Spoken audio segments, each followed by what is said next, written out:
વિદ્યાર્થી મિત્રો, આજના લેક્ચરમાં અમારી યુટ્યુબ ચેનલમાં આપનું સ્વાગત છે।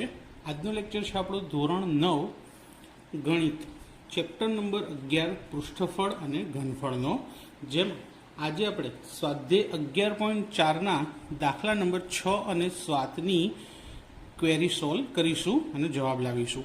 તો સૌથી પહેલાં જોઈએ દાખલા નંબર 6।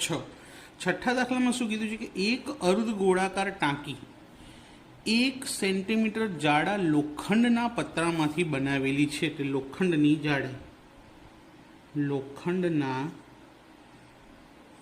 પતરાની જાડાઈ 1 સેન્ટીમીટર।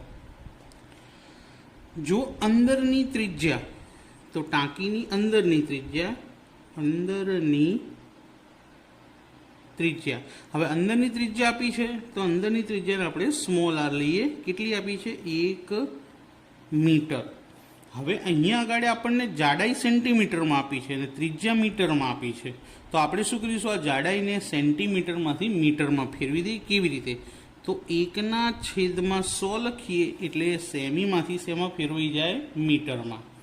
અને એક નિયમ છે કે નાના એકમમાંથી મોટા એકમમાં પરિવર્તન કરવું હોય તો ભાગાકાર થાય, અને મોટા એકમમાંથી નાના એકમમાં પરિવર્તન કરવું હોય તો ગુણાકાર થાય। તો અહીં આપણે શું કર્યું છે કે નાનો એકમ છે સેન્ટીમીટર, તેને મીટરમાં ફેરવ્યું મોટા એકમમાં, એટલે 100 વડે ભાગ્યા। તો 1/100 એટલે 0.01 મીટર। તો જાડાઈ મીટરમાં મળી ગઈ। અંદરની ત્રિજ્યા આપી છે। ટાંકી બનાવવા વપરાયેલા લોખંડનું ઘનફળ શોધવાનું છે, એટલે કે લોખંડનો જે ડબ્બો હોય અથવા તો જે ટાંકી બનાવી છે લોખંડ, તેમાં કેટલું લોખંડ વપરાયું છે તે આપણે શોધવાનું છે। ટાંકીની અંદર કેટલું પાણી સમાશે એ નથી શોધવાનું। તો અહીંયા પહેલાં બહારની ત્રિજ્યા શોધવી પડશે કે બહારની ત્રિજ્યા કેપિટલ આર બરાબર અંદરની ત્રિજ્યા વત્તા પતરાની જાડાઈ। હવે અંદરની ત્રિજ્યા કેટલી છે? 1 મીટર પ્લસ પતરાની જાડાઈ કેટલી છે? 0.01 મીટર। હવે સરવાળો કરીએ તો 1.01 મીટર આ બહારની ત્રિજ્યા મળી ગઈ। બે અલગ અલગ છે એટલા માટે એક સ્મોલ આર લખ્યો અને એક કેપિટલ આર લખ્યો છે। હવે ડાયરેક્ટ કે ટાંકી બનાવવા વપરાયેલા લોખંડનું ઘનફળ શોધીએ। તો ટાંકી બનાવવા વપરાયેલા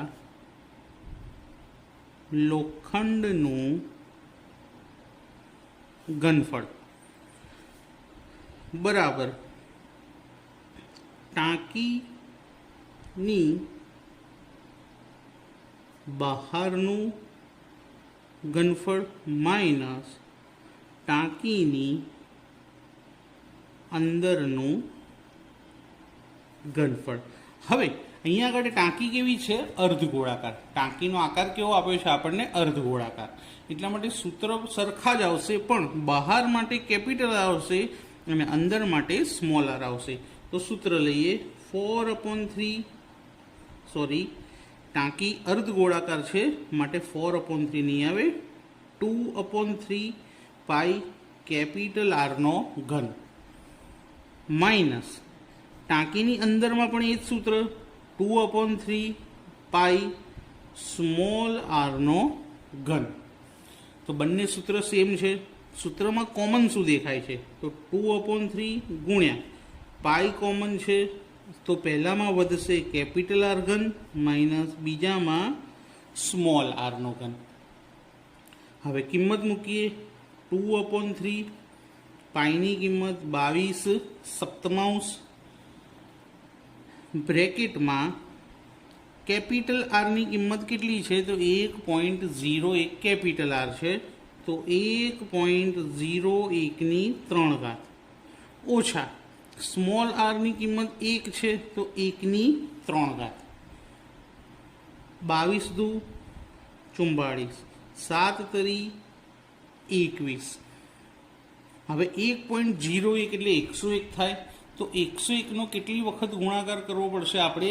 3 વખત ગુણાકાર કરવો પડશે. તો રફકામ એનું જોઈ લઈએ. તો 101 ગુણ્યા 101. સૌથી પહેલાં તો 101 અને 101 નો ડાયરેક્ટ ગુણાકાર થઈ શકે. જો 101 એકા 101 નો એકડો વધી 10, 10 ના 10 નીચે 0 વધી 1, 101 એકા 101 અને એને 1 વડે ગુણો, ઉમેરો તો 102. હવે 10,201 ને ફરીથી 101 વડે ગુણીએ. હવે સાદો ગુણાકાર કરીએ. જુઓ, એકમની દશકની 0, 1 વડે ગુણવાના એટલે 10,201 નીચે આવશે. 0 સાથે ગુણાકાર કરવો નથી, ફરી 1 વડે ગુણાકાર એટલે 10,201. 1 0 3 0 3 0 1. કેટલા પોઈન્ટ કાપવાના છે આપણે? પોઈન્ટ નથી કાપવાના, ગુણાકાર લખવાનો છે. અહીંયા આગળ જો પોઈન્ટ પછી કેટલા અંક હતા? 2. તો 3 વખત ગુણાકાર કરીએ તો 1 2 3 4 5 6. 1.0 30,301. 1.0 30,301 ઓછા 1 નો ઘન કેટલો થાય? 1 જ થશે. ત્યારબાદ બાદ બાકી 44/21. હવે 1 માંથી 1 જાય તો 0 અને પોઈન્ટ પછીની રકમ જેમ છે તેમની તેમ. 44 સાથે એનો ગુણાકાર કરીએ અને પછી 21 સાથે ભાગાકાર. અહીંયા બાજુમાં લખીશું. તો 30,301 ગુણ્યા 44. એકમની 0, 4 એકા 4, 4 ને 0 સાથે ગુણો તો 0, 4 તરી 12 નો બગડો વધી 1, 1 ના 1, 4 તરી 12. હવે ફરી 4 વડે જ ગુણાકાર છે એટલે 0 નહીં લખવાનું, બાકી બધું એમને એમ. 4 0 2 1 2 1, 4 ના 4, 4 ના 4 2, 2 ને 1 3, 2 ને 1 3, 2 ને 1 3 1. હવે કેટલા પોઈન્ટ કાપવાના છે? 6 પોઈન્ટ. તો 1 2 3 4 5 6. 1.333,244. 1.333,244 એટલે કહેવાશે 1.333,244 ભાગ્યા 21. હવે આ જ રકમનો 21 વડે ભાગાકાર. પૂરેપૂરી ગણતરી નહીં આવડતી હોય તો પરીક્ષામાં તમે એનો જવાબ નહીં લાવી શકો, એટલે ધ્યાનથી જોજો.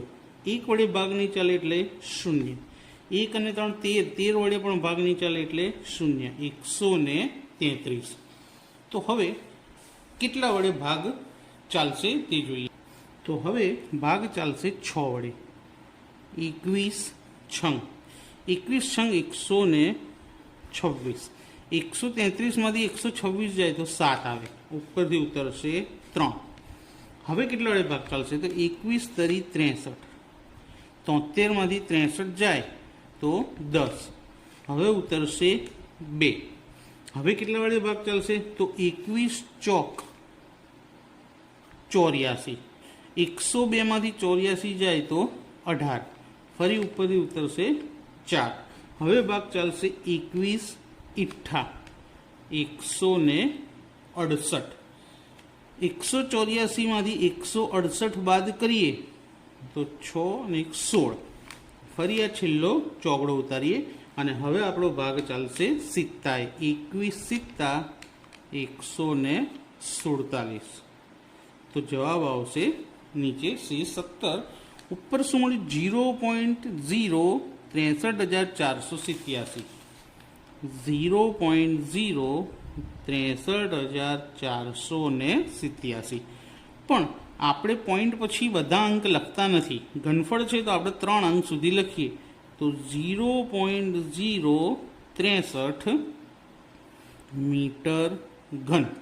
તો અહીંયા આગળ વપરાયેલા લોખંડનું ઘનફળ આપણને મળી ગયું. તો આન્સર લખી દઈએ કે માટે વપરાયેલા લોખંડનું ઘનફળ બરાબર 0.063 મીટર ઘન. પૂરો આન્સર લખવો હોય તો આ પણ છે, પણ 3 અંકમાં લખીએ તો ચાલી જશે.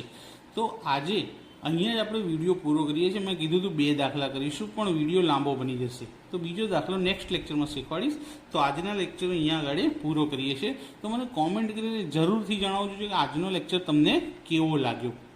અને જો સારો લાગ્યો હોય તો લાઈક કરજો, તમારા ફ્રેન્ડ્સને શેર કરજો અને ચેનલને સબસ્ક્રાઈબ કરવાનું ભૂલતા નહીં. Thank you.